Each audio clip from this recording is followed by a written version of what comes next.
All right. Hello, everybody. Good morning, good afternoon, or good evening, depending on when you're watching this. But welcome back. This chapter, I should say, is going to be all about books and publishing, which is chapter 9 in your textbook. And I would definitely encourage you to not only obviously listen to my YouTube lectures, but look at your PowerPoint. And certainly, if you have any questions, read the text, the chapter 9 from your textbook, which is, of course, media and culture. Kind of fitting. Here's your book. There it is, your textbook. Anyway, yeah, so we're covering chapter 9. So settle in. All right. Well, let's talk about books. All right. Now, here is a question that I would pose to you if we were in class. I would say, why are books the least of mass media? Why? And that is actually, I'll be quick about it. It's actually by sheer number. Basically, on the New York Times bestseller list, which is, kind of the gold standard of I guess publishing success, if you will. It has been for a while. If I think the threshold is 125,000 books, gets you on the bestseller list for the New York Times, 125,000 books. But if you think about, for example, the Kentucky Derby, which just, when I'm recording this, the Kentucky Derby was just this past Saturday on NBC and Peacock. And the audience was somewhere in the neighborhood of 19 million that watched that race. So you really can't, compare, television numbers to book numbers. By the way, here's another little stat that I think will blow your mind. It took about 40 years to sell 20 million copies of Gone with the Wind. You've heard of Gone with the Wind. It's a classic film. We talked about it. In fact, I believe we talked about film. But in any event, it was a novel before it was a book. I'm sorry, it was a book before it was a film, as I'm trying to say. And it took about 40 years to sell 20 million copies of that book, but more than 50 million people watched the movie version in a single evening on television when it finally made its television debut. I want to say that was probably in the late 70s. But in any event, a mediocre TV drama is going to draw around 5 million people. And quite honestly, if you had only 125,000 watching on any network at all, chances are that that would be canceled. But 125,000 is considered successful in the book industry or publishing industry. But where they separate is that books can have a far greater impression on the culture than films and shows. No doubt, there's some amazing films out there. There's some amazing television shows, right? But the bottom line is that books have really kind of cemented themselves in the not just American culture, but global culture of being influential. I mean, think about, for example, probably the most, the biggest example is the Bible or the Quran, Book of Mormon, right? All of these different religious texts and how much weight that they carry. But there's been others that we'll talk about here in just a bit. There are 2.2 million new book titles published each year. Now, if you go looking for book titles published each year, you might come up with different numbers. Everyone has a different way of measuring it. I've seen some as high as 4 million. I've seen less, but in general, I think the conventional wisdom is there's about 2.2 million new book titles published each year. This is, of course, as numbers have been boosted by self-publishing, publishing on demand, and ebooks. So publishing on demand, by the way, is where you can actually publish your own work or works, as I should say. And that's something that I've talked about in the past in other classes. And it's, it kind of circumvents the whole publisher or commercial publishing aspect of the industry, being able to do it yourself. It's kind of like being able to put stuff up on YouTube and circumventing studios and whatnot, same kind of principle. The average price of a textbook is $25. Fiction is a dominant genre still, but self-help and educational books also make up a large portion of new titles. So that's kind of your general overview of books at this point. But what I want to turn to now is really focus on the cultural value of the book, right? Which is that they're agents, and this is why they leave such a great impression on society. They are agents of social and cultural change. Absolutely. And again, like you see an example down there, Communist Manifesto. Think about in this day and age, or just in history, how much capitalism and communism have kind of sort of have slammed into each other. Well, communism was something that was finally defined, if you will, by Karl Marx in the late 19th century, and then, of course, adopted by a number of Soviet, Russian, and Soviet leaders. And of course, now, in the modern era, certainly, I think there's a growing political persuasion in this country that still thinks that communism is kind of the way to go. I, for one, controversial here, but I will say I know too much about history to know it. It really, at least in its iteration, current iteration, will not work, but people still try it. But the reason that it's out there and that's an idea is that basically it was drawn up initially by Karl Marx. So you can clearly see that was a book that had certainly social, economic, cultural change all in one. And it can also, one of the other things about books is they are free of the need to generate mass circulation for advertisers. So, for example, in the television realm, if you maybe create something that's a little bit too out of the box, maybe it's a little too gratuitous in terms of its terms towards sex, maybe, or its political, theme. There's been a history of people that have put pressure on advertisers to pull advertising, therefore harming financially the show, or at least the network or the studio that's hosting the show, and then therefore the show gets taken off the air. That is certainly power of the purse, if you will. Well, books, generally speaking, don't have that type of threat, although we will later in the lecture explain where another threat consistently comes from, but it generally doesn't have to do with advertising. Books obviously can be offbeat, controversial, even revolutionary, along with being agents of social and cultural change. Again, I mentioned the Communist Manifesto. Another one, Uncle Tom's Cabin by Harriet Beecher Stowe, really kind of credited or a lot of people, I should say, credit Harriet Beecher Stowe's Uncle Tom's Cabin with essentially laying the foundation for slavery to come to an end during the 1860s in this country. So that was a very obviously influential novel. Wealth of Nations, the economics, Adam Smith, right? The Golden Hand, that kind of thing. Basically, that led to an entire reshaping of economics based on the ideas, I should say, that Adam Smith espoused.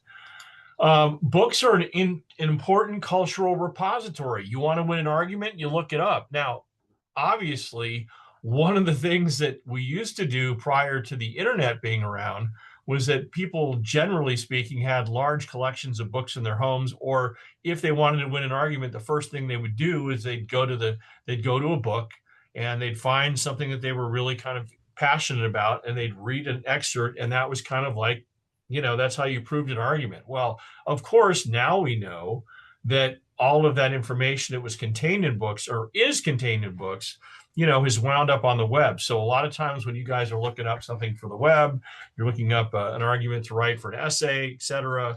Much of that comes from the headwaters of that comes from obviously some ideas in a book, or books, plural.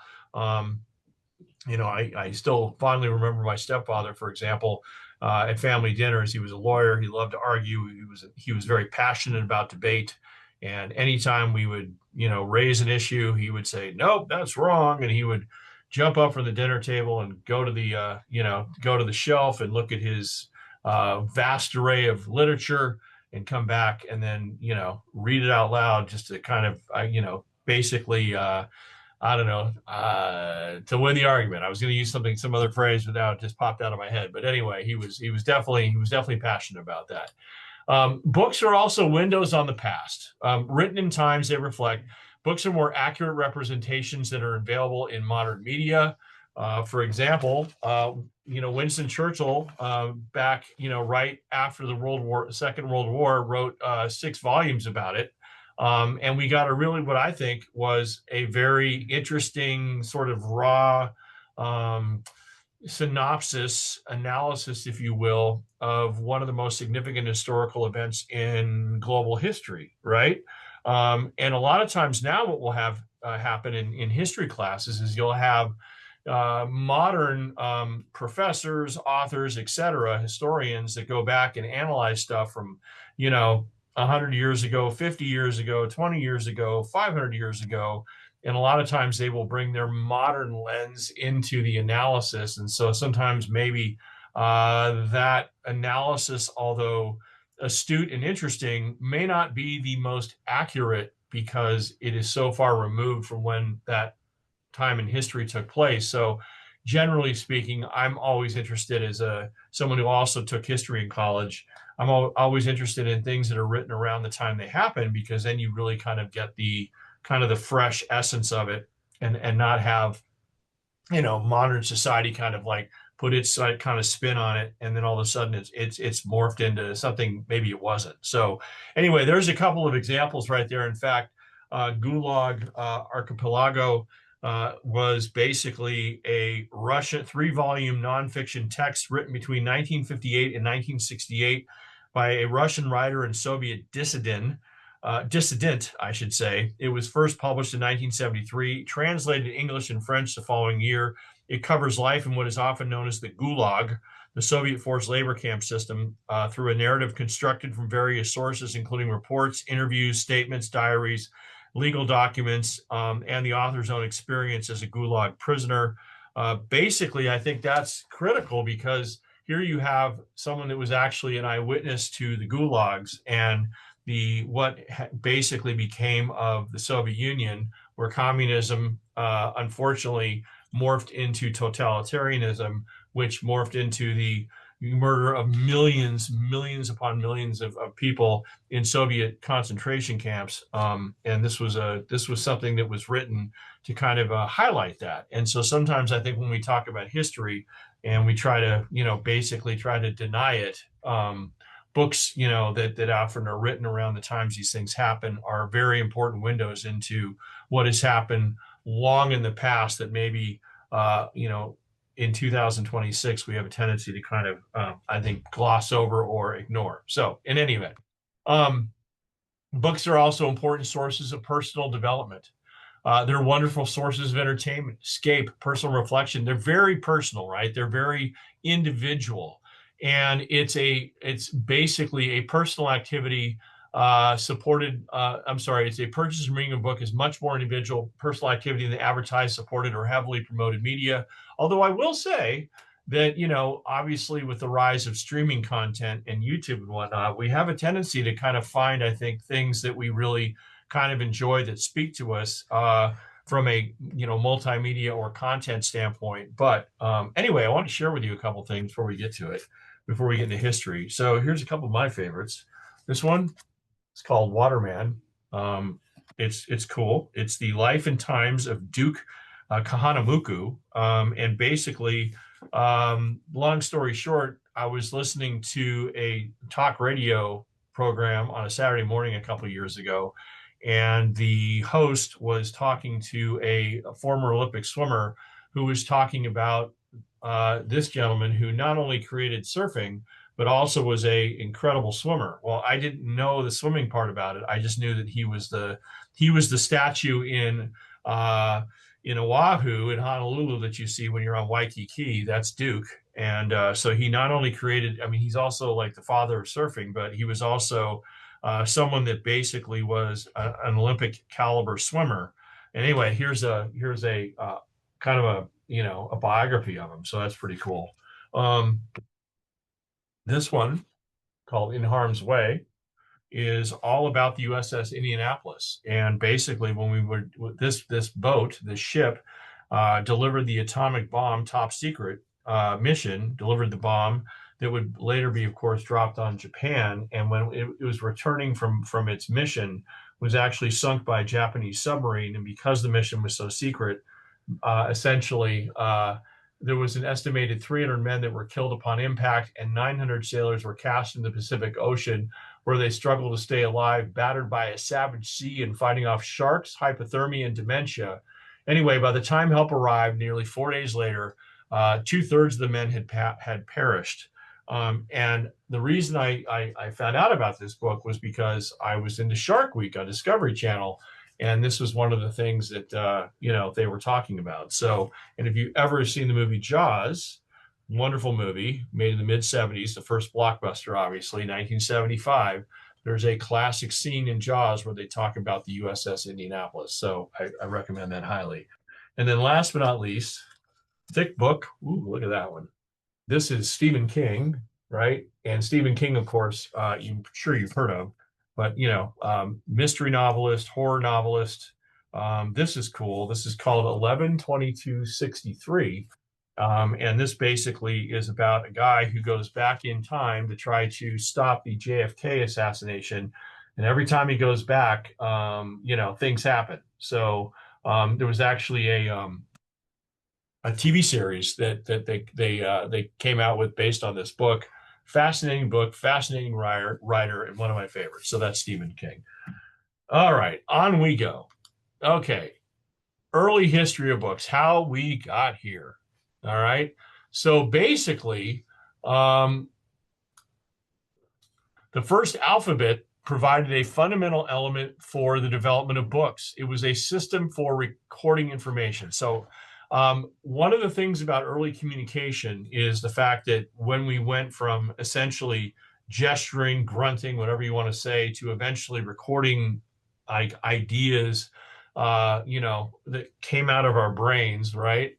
That actually, you had to create paper. You had someone that had to like etch something on paper. You had to decide what paper was essentially, but that's really provided the early foundations, I should say, for what would later become books. And so the Egyptians wrote on papyrus, right?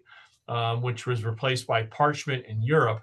And basically, papyrus was a substance to hold written language made from plant reeds along the Nile River. Not very practical, by the way.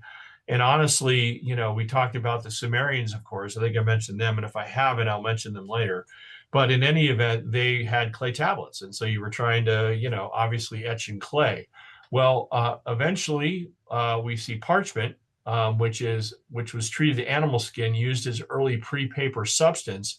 And of course, the Chinese eventually created paper. I think that's on the next slide. But the first proto-modern book, proto-modern, the Codex, was probably produced in the 4th century by the Romans. It is an early non-scroll format created by sewing sheets of parchment or vellum together along one edge to allow reading both sides and opening to any page. Originating around the 4th century by Romans, it is synonymous with the Codex and acts as a pivotal step between scroll and printing. So that is called the proto-modern book. So the fact that we can read on both sides, you can really kind of point back to the 4th century as to why we do that. Kind of cool fact. The manuscript culture was a period in which books were painstakingly lettered, decorated, and bound by hand, which was the next step in the evolution of books. And you can only imagine that, they were put together by monks in monasteries. They were works of art. And of course, as you know, there weren't that many of them because they were so hard to put together. So they were often made for churches or wealthy clients. And clearly, because there was not that many of them, the literacy rate, across Europe at this point was kind of non-existent, or it was literally reserved for the very, very wealthy, or the elite, the noble class, right? But these illuminated, I should say, manuscripts from the Middle Ages, it featured decorative, colorful designs and illustrations on each page. Eventually, we see a mass proliferation of books, which got its start with block printing and movable type. Block printing technique in which sheets of paper were applied to blocks of inked wood with raised surfaces. And of course, that was developed at first by Chinese printers, who, by the way, also were very good at creating paper. That was the one thing I was hinting at. And it enabled multiple copies to be printed and bound together. And so movable type, which we're going to talk about Gutenberg here in a second, but it was first invented in China around the year 1000. It featured individual characters rather than entire pages. It sped up the time it took to create block pages, and it developed independently in Europe in the 15th century. Okay, so Johannes Gutenberg, right? We've mentioned him before. He was responsible for the next great uh, for the next great leap in printing with the creation of the printing press between 1453 and 1456. And to say this as a game changer would be an understatement. Well, it formed the prototype for all mass production. It was printed on vellum, which I've already mentioned was a fine calfskin-based parchment. It made books cheaper. Why? Supply and demand. You have more of something, price goes down. You have less of something, price goes up, right? It permitted information and knowledge to spread outside local jurisdictions, and it gave individuals access to ideas that permitted them to challenge traditional wisdom and customs. Chiefly, when you think of the, Johann Gutenberg and the printing press, 1453 to 1456, you cannot explain it without talking about Martin Luther, who was a German theologian and Augustinian monk who initiated the Protestant Reformation in the 16th century, right? And his idea obviously was helped by the printing press, which transformed him from a local monk into the first best-selling author by enabling rapid, cheap dissemination of his critiques of the Catholic Church. So Martin Luther first put his pounded his ideas up on a German church, like on like a wall. Think about how many people might be able to see that versus being able to mass produce it and distribute it across Europe. Well, clearly his ideas took root because more people saw it. Think about it from a modern lens in 2026. Think about how the web works. You have an idea, you put it up on X/Twitter, and instead of just like two people showing it, suddenly it's like wildfire. It just kind of spreads. Well, that was kind of the 16th century, or I should say 15th century version of going viral. Martin Luther went viral for sure between 1517 and 1546. Over 3 million copies of his works were printed, fueling the Reformation spread and influencing vernacular literacy. So shout out Martin Luther, and certainly he owes everything, if you will, not just to his obviously his concepts of being able to come up with this concept, but being able to mass produce those concepts thanks to Johann Gutenberg. How about the U.S., right? Let's jump there. Well, the earliest colonists came to America for two reasons. First, it was to find economic opportunities not available in Europe. So you probably know the story from your history classes that most of the folks that came over here from, particularly from England and then, of course, later Europe, were very poor. Obviously, the folks that came over here from England were quite religious. The folks that came over here from Europe, usually were seeking a better economic opportunity. Most books, at least early, because that's who was coming here most. I mean, that's who was here initially was, for example, the Pilgrims and other religious folks. So any books they did bring, which was very few, they were religious in nature, but those generally who made the journey tended to be poor and uneducated and largely illiterate. And another thing is when they first got here, particularly in the latter parts of the 1600s and early parts of the 1700s, as because it gets a little bit easier as they get toward the Revolutionary War. But settlers didn't find books a central focus. They were simply fighting for survival. You think about it. They were literally working from, the first light until it got dark, trying to live off the land, trying to survive. They didn't generally have light at night. It wasn't like electricity was around illuminating everything. If they did, there was probably candlelight. And there was, but they were exhausted and they couldn't read anyway. So a lot of them just wound up, going to bed and rinsing and repeating and doing, surviving the next day. And so reading wasn't a priority. Books also symbolized wealth and status, something early settlers didn't identify with. And last but not least, they were not portable. So like these folks that were coming over from, England, et cetera, were literally just trying to carry what they could. And books were not a priority to schlep over, if you will, to the colonies. But eventually 90,000 titles get published across the colonies. There was a market, albeit a small one, Early publishers were also printers and even authors. And of course, Ben Franklin, who we have spoken about before, in 1732 published Poor Richard's Almanac. That sold 10,000 copies a year. And Poor Richard's Almanac was contained the calendar, weather, poems, and astronomical and astrological information. It also included the occasional mathematical exercise. And it also, in 1750, it featured an early example of demographics.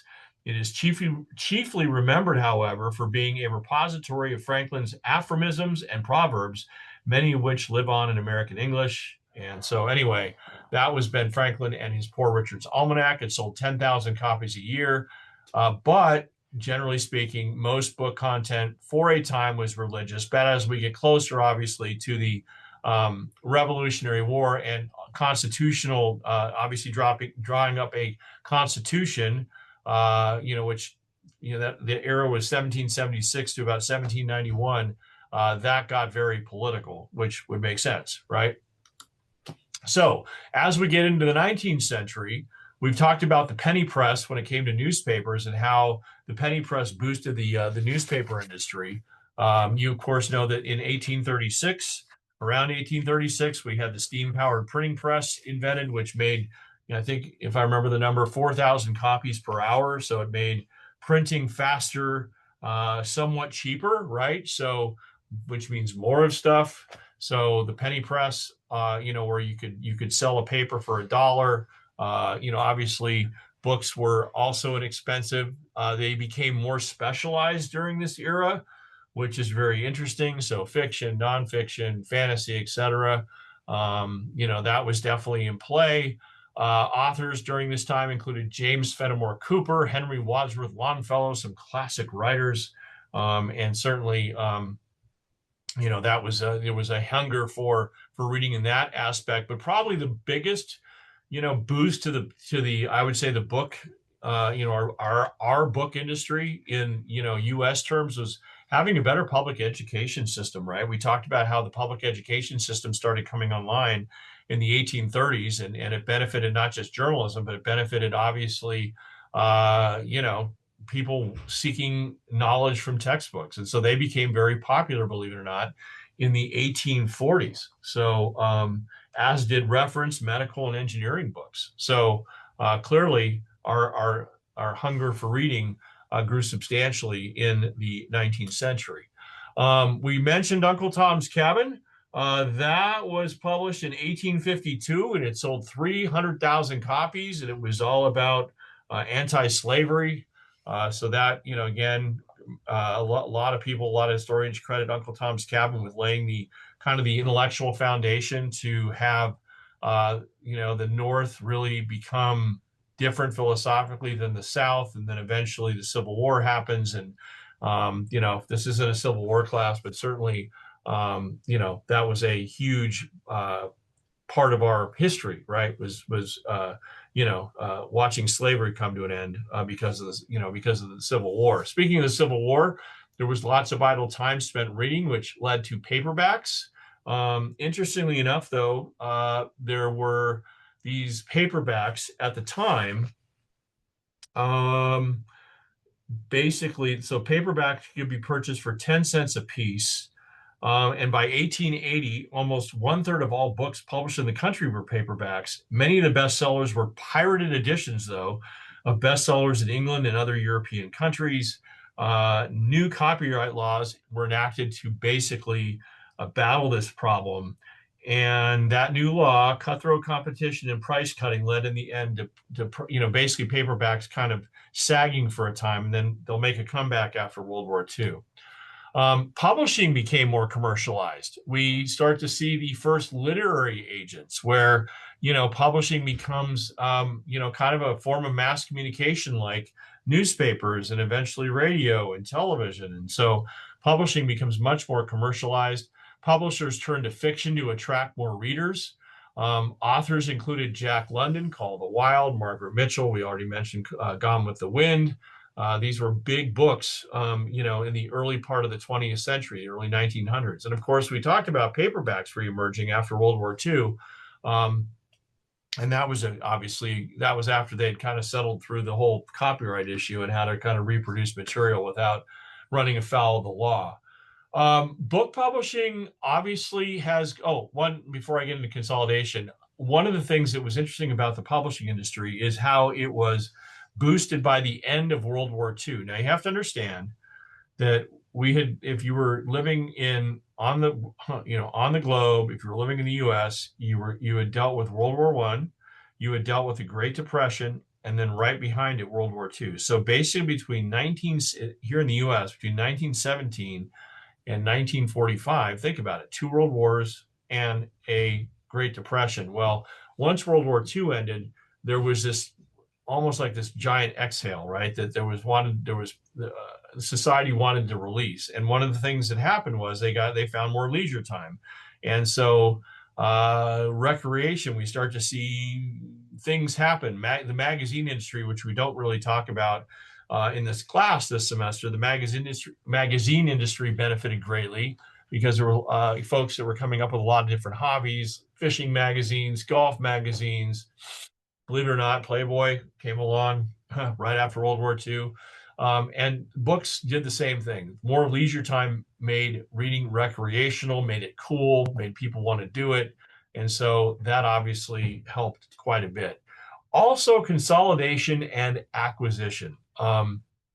Book publishing has undergone massive consolidation over the past 100 years, transforming from a fragmented industry of independent family-owned houses in the early 20th century into a highly concentrated market dominated by a few global conglomerates. This process has been driven by mergers, the rise of mass market paperbacks, corporate ownership, and the digital revolution, culminating in the big five trade publishers. And so today we've got Penguin Random House, HarperCollins, Simon & Schuster, Hachette Book Group, and Macmillan. These are the five that here in this country that are really quite popular. And so that was all because of consolidation. And we see consolidation, by the way, in other industries. We talked about it in the newspaper universe, where you had big newspapers swallowing small newspapers. You see it in all sorts of forms of mass media. Think about the Paramount acquisition, Warner Brothers. We're still seeing huge parts of it today. There's news groups that are buying other news groups today. And so consolidation is something that just is par for the course when you're talking about, mass media. All right, ebooks. Okay, can't talk a little bit about a little bit of history without giving you a little historical background on ebooks. So they're very popular, but not necessarily a new concept. Believe it or not, a lot of people don't know this, but in 1971, the Declaration of Independence was digitized, so it's considered the quote-unquote first ebook. Declaration of Independence, 1971. 1998, e-readers make their debut, all right? And in 2007, Kindle was launched by Amazon. So I don't know how many of you are ebook readers, but certainly that is something that's come up within the past, 20 years or so. And in 2024, ebook revenue in the United States remained steady, generated about $19 billion. So I could probably find a 2025, late 2025 number, but forgive me, but we'll just for now say that, you at least have a number to sit on, which is 2024, which is 19 billion. Digital audiobooks continue to grow with 2.2 billion in revenue. And we're going to talk about hard copy here in a second. But speaking of audiobooks, between 2018 and 2022, the audiobook format grew by almost 72%. And it now represents more than 8% of U.S. trade book revenue. They're known for having feature actors or authors read entire works or abridged versions of popular fiction and nonfiction trade books. Great way to pass the time when you're on a plane or you're driving in your car, right? And I don't know if you consider yourself an ebook reader or an audiobook reader, but top popular audiobooks currently trending in 2026 include the sci-fi hit Project Hail Mary by Andy Weir. By the way, that's also put itself on the New York Times bestseller list currently. And I just saw Project Hail Mary in the theaters because it's a popular film now, and liked it Very good. Give it a thumbs up. The Dungeon Crawler Carl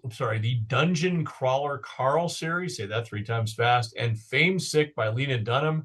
These are top popular audiobooks currently. Other top choices frequently listed are I'm Glad My Mom Died by Jeanette McCurdy. The Romance Book Lovers by Emily, I can't speak today. Romance Book Lovers by Emily Henry, and thrillers such as The Night We Met. All right. So that, and then obviously it's popular with our society today. We do a lot of multitasking. We exercise, run, get on an exercise bike in the gym. We commute, especially here in Los Angeles, where, some of you, I think, probably still wind up, either, maybe you work, in the valley, maybe you work downtown, maybe you work on the west side. I don't know where your commute is, but it's very difficult to have a short commute in Southern California. So you have to have something to pass the time. I pass the time with podcasts. Maybe you pass the time with audiobooks. All right. How about mass publishing in the book industry? Well, there are divisions of the U.S. book industry that I want you kind of to get to know the difference. First, there are something called trade books.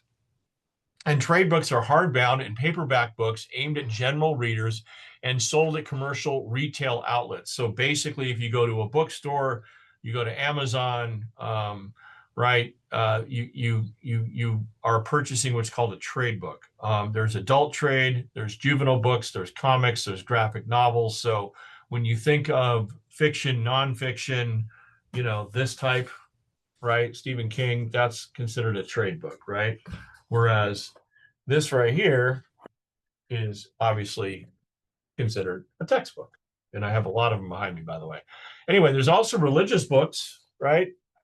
Which is a subcategory, which still includes best-selling book of all time, the Bible. That's actually kind of falls under, believe it or not, the trade book universe.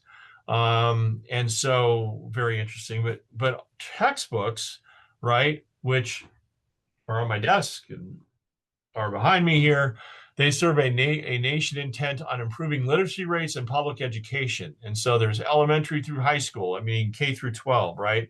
There's even textbooks, I would say, pre-K, right? Or at least after you learn to read. There's college, there's vocational, I should say. So there's a lot of different styles of textbooks that are out there.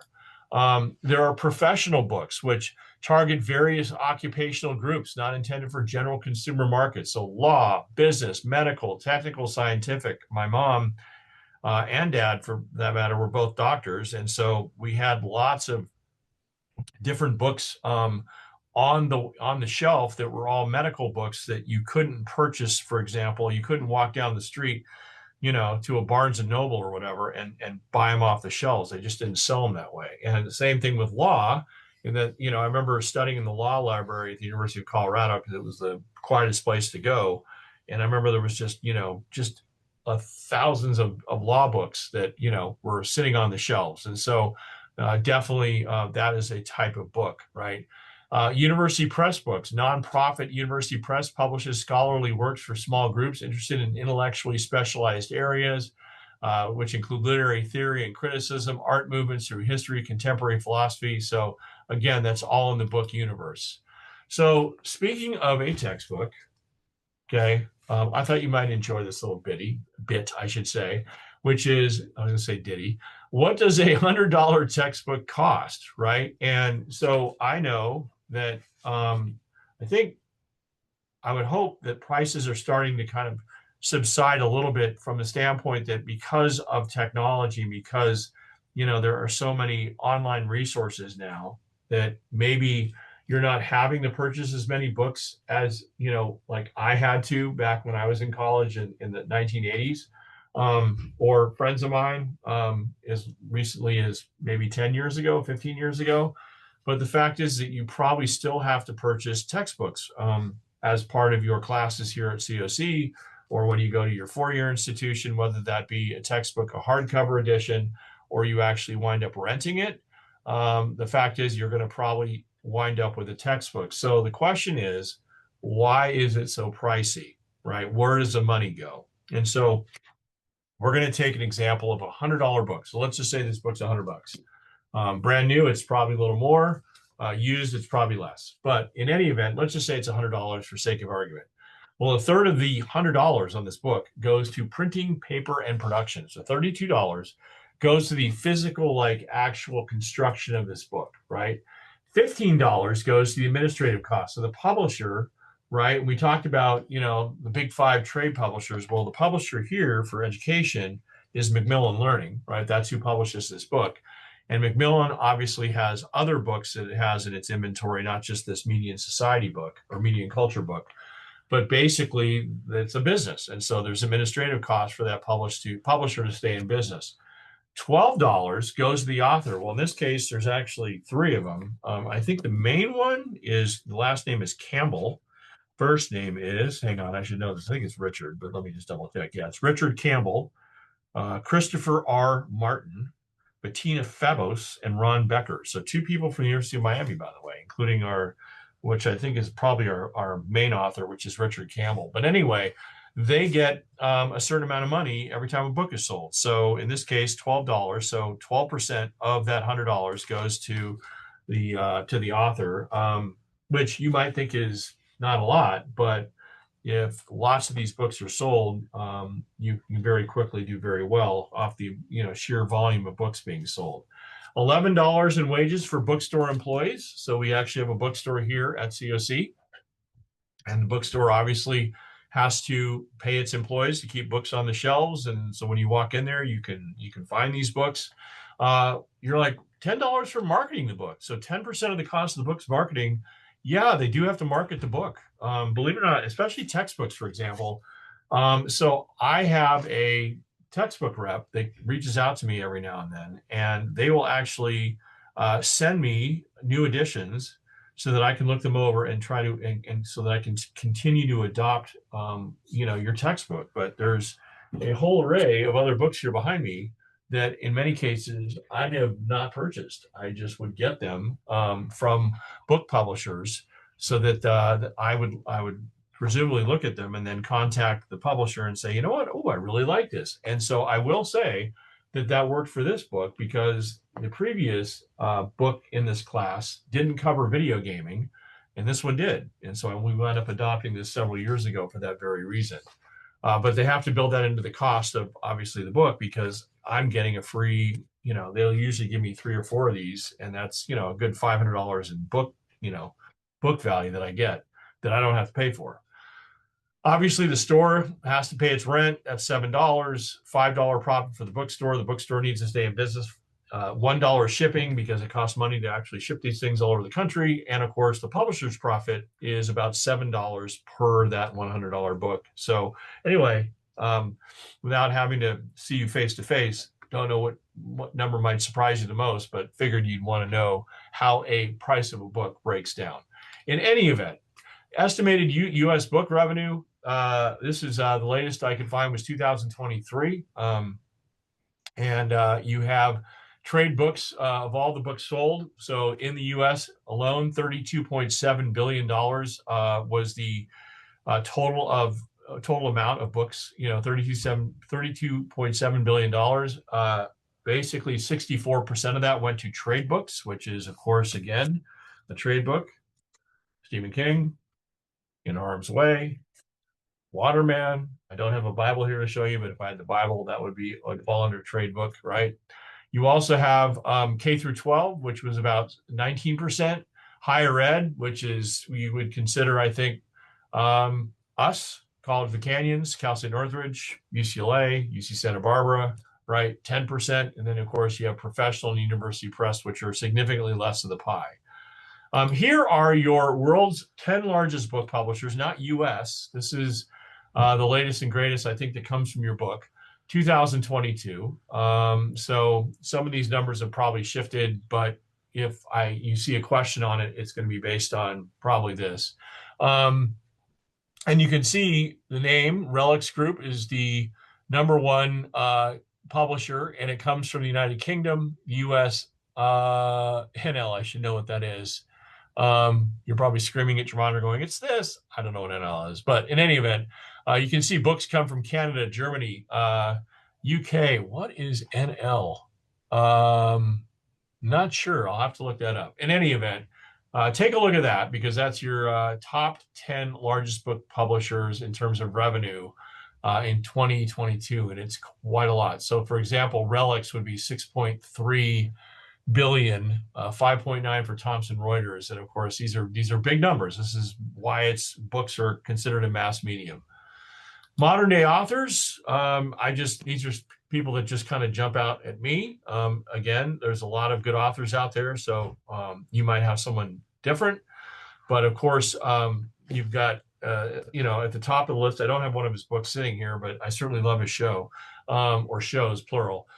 George R.R. Martin, Game of Thrones. So anybody watch Game of Thrones on HBO? I'm geeking out on it again. I'm actually watching it back as we speak, just because I'm like, why not? But one of my goals this summer is I actually want to read the books. I've been a huge fan of the shows, I should say, because it's not just Game of Thrones, it's House of Dragon. There's another little spinoff that HBO has that is entering its second season next year. I hear there's going to be a sequel now that involves, what's her name, Maisie Williams and Arya Stark. Not confirmed, but that's what I've heard.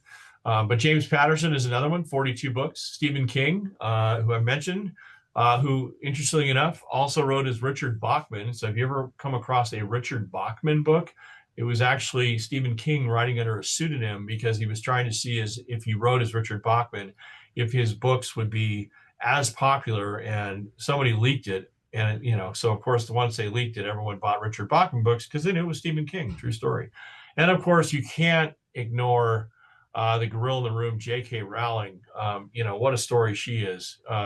Basically rejected, I think I have it here initially, 12 publishing houses.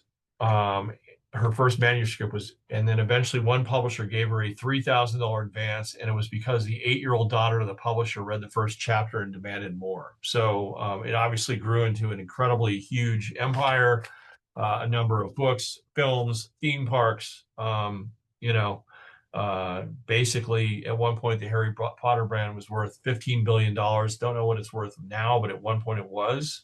And of course, she's also been in the news more recently for, aggressively defending what she believes are women's rights, and doesn't, thinks that men shouldn't be in women's spaces, that kind of thing, or at least transgender. There's been a lot of transgender talk with her. I'm not going to get into it specifically, but you're welcome to look it up. And there's also a link there if you want to look at it. But anyway, you can't, if I know that there's some that are not fans of J.K. Rowling now because of her more political nature recently, but you can't deny the fact that she is one of the more talented authors to ever come along in this, certainly in the last 20 or 30 years. Anyway, we move on. So I'd hinted that there was so for example, television shows, movies, whatever, have the threat of boycott or consumer boycott, or in television's case, advertising boycott, that the publishing industry didn't have that same threat, but they do from what's called censorship, right? And you've heard that term.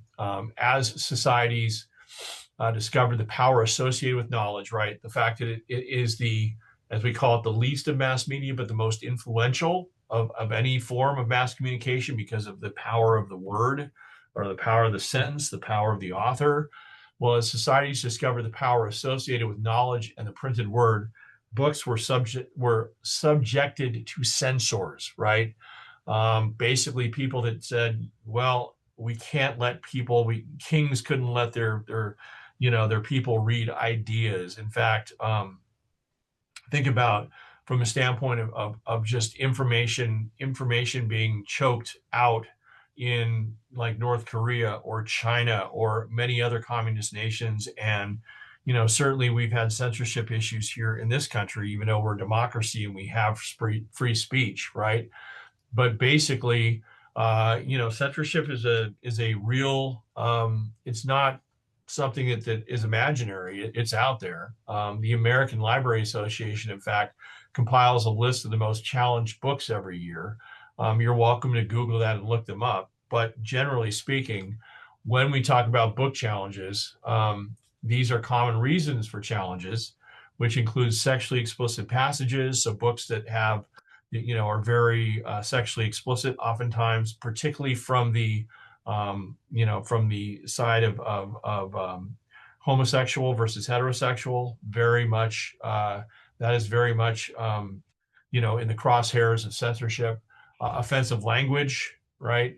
Occult themes, violence. Are books too violent?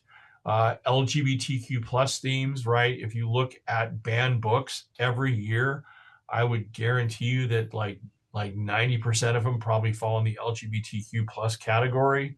The promotion of a religious viewpoint, obviously pushing religion is very scary for some. And sometimes, for example, like Salman Rushdie, who was very critical of Islam, for example, that was, he had a fatwa put on his head, and people that very much want to kill him for it. So anyway, nudity, which I guess would also kind of like, I guess you could say could go with sexually explicit passages. And of course, racism is another one.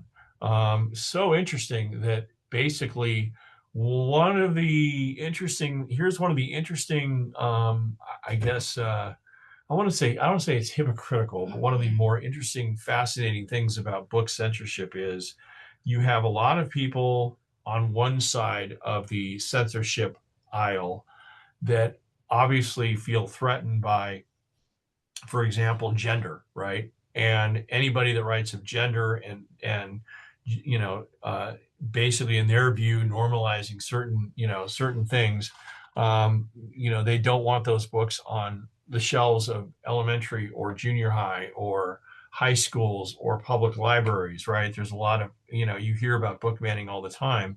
And so you'll have this side come at it from, hey, we don't want this. Well, the other side is the fact that around the time that the George Floyd era happened in 2020, there were a number of people that were ripping through school districts that were demanding that there were books that were being that were in high school curriculum that were racist in nature. To Kill a Mockingbird was an example of one. Huckleberry Finn, Tom Sawyer, where they were written in times, particularly Tom Sawyer and Huckleberry Finn. Mark Twain was writing in the late 19th century, where certain terminology and certain philosophy of where blacks stood in society, for example, there was they were written basically during the slave era or just post-slavery.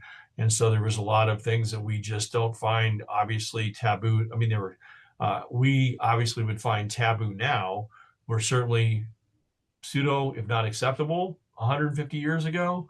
So when you read it in 2026 and you go back and you read literature that was published 150 years ago, there's a lot of terms, ideas, etc., that are different than what we do today.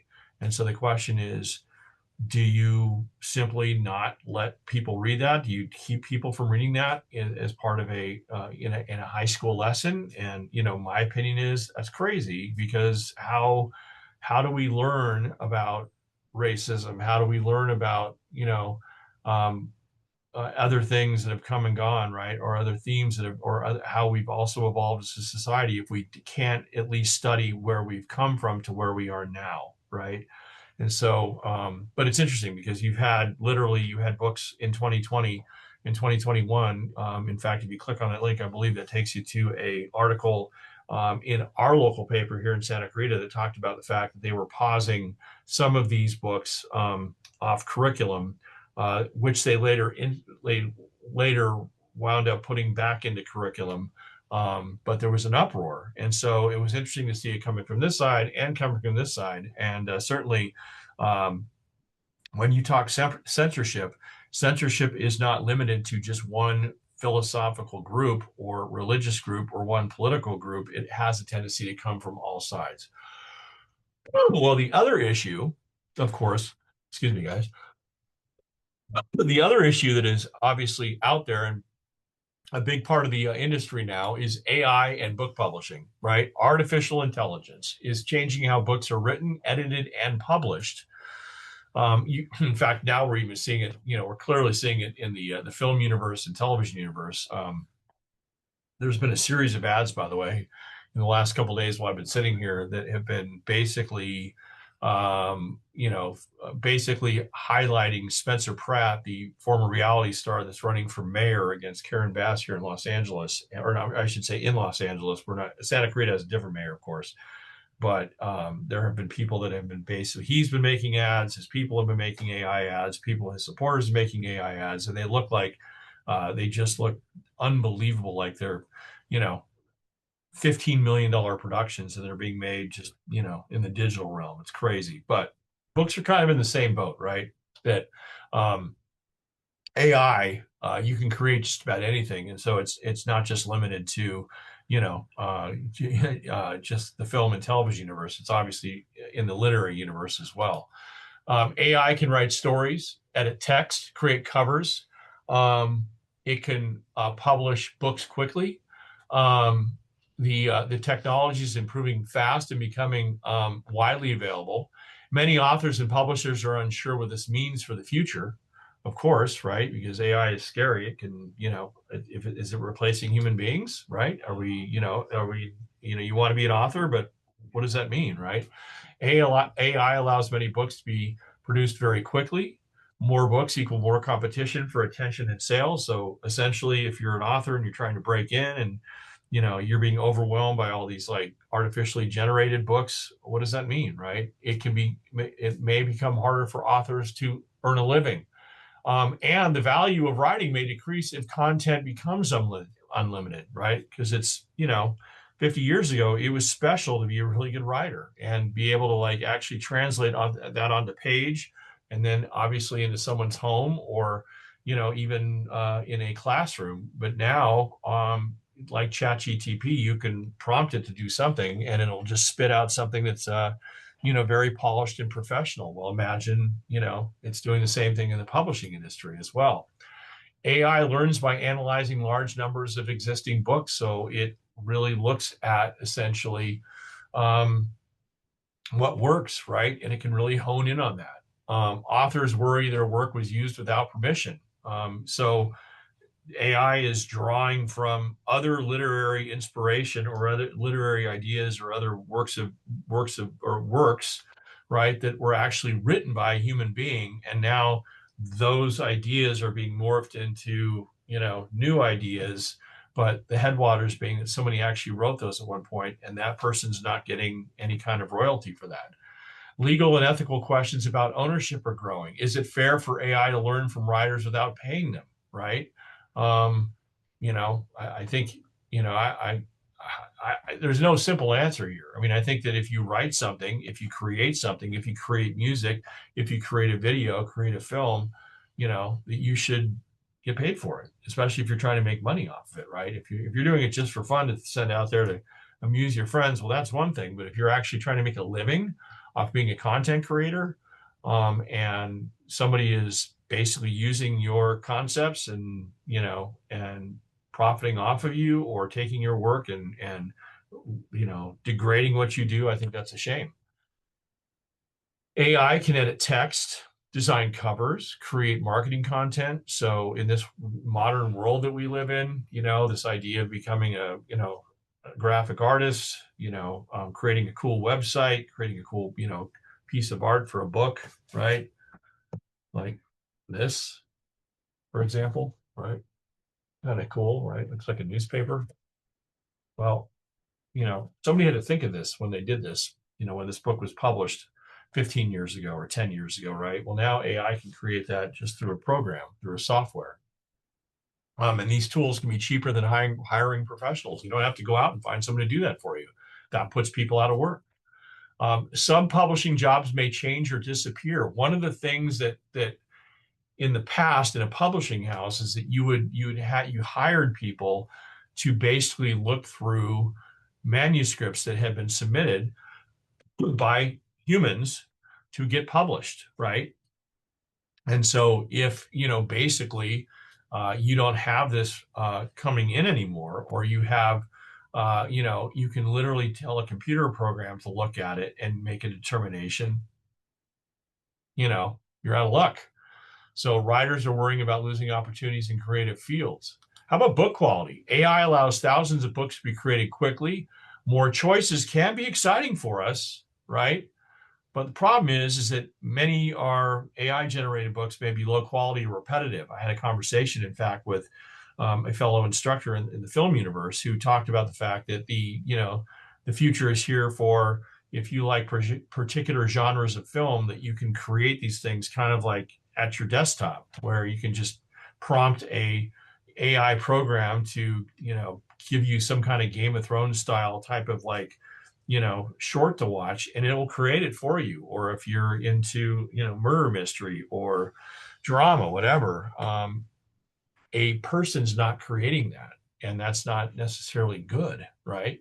And it may become harder to discover truly great stories, particularly if everything is so sanitized with and so repetitive in its nature, because AI is constantly churning out very similar content. So what stands out, right?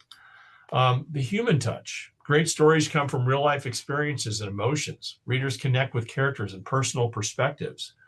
And you already know this, AI writing can feel repetitive or less emotional, but scary that you can use programs that say, would you like me to write in your voice, closer to your voice?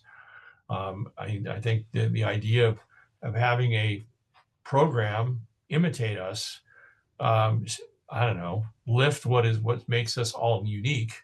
And certainly reading books is, and the creation of thoughts and putting it on paper, or reading someone's thoughts that are put on paper, I think is something that makes us truly human. And I think that when you talk about AI, that can get very blurry and scary. Just my opinion. Anyway, I think human creativity is still essential. So the key takeaway is that AI is a powerful tool that will continue to grow. Okay, the concerns are focused on fairness, quality, and income. Technology can help writers, but not replace human creativity. Reflect on that. The future of books will include both humans and AI, and hopefully not just AI who will, eat the humans, much like Terminator style. But I digress. All right, last thing I want to talk about is books and the future of democracy. Books have played an important role in the spreading the idea of democracy and connecting people to new ideas, right? How can you unlock a society without having access to information? Books have that key. They have that access, right? Americans certainly are reading less, creating cause for social concern. We're spending too much time watching our streaming content, doom scrolling on our phones, spending less time opening up books like this that, are, 900 pages, right? By the way, this book is your 2-point extra credit if you say Stephen King's story on JFK. That is what I will accept for 2 points. Americans are reading less. I'm sorry, they're causing cause for social concern, right? Education and income associated with who is reading. Concerns about the quality of books. We talked about that, particularly with AI. The undermining of cultural standards by favoring mass-produced works over serious literature is often viewed negatively because it risks treating literature primarily as a commercial commodity rather than an artistic or an intellectual endeavor. This shift is seen as problematic for several key reasons, including the reduction of artistic diversity, the devaluation of critical thought, and the homogenization of culture. That is all definitely a concern about the quality of books. Books can also help us understand ideas and customs outside our own experiences. For democracy to work, we must read. It's just like in the social media universe. I think one of the things I've encouraged is get out of your comfort zone, right? Get out of your box. Get out of your echo chamber. Get out of your echo chamber when it comes to books. Expand your knowledge, and that's the thing about like, for example, quick tangent here. I worry about modern society. It doesn't seem to have any historical context anymore. Everyone thinks that everything just started like yesterday, but it didn't. And there are books upon books upon books in which you can, go to the library, rent on Amazon, learn about, that explain and tell us things that have happened from an historical perspective that where things that are happening today happened 50 years ago, happened 100 years ago, 200 years ago, lessons that we can learn that sometimes I think people assume that when someone does something or makes a decision right now, that it's like the first time it's ever happened. Books give you context. So finally, when we examine other cultures through books, we discover not only who we are and what we value, but also who others are and what our common ties might be. So that is my lecture on books. I encourage you again to make sure that you go over the PowerPoint, that you go to chapter 9 in your textbook and read all about books and publishing. Next time I see you, we will be talking about public relations. All right, have a great day.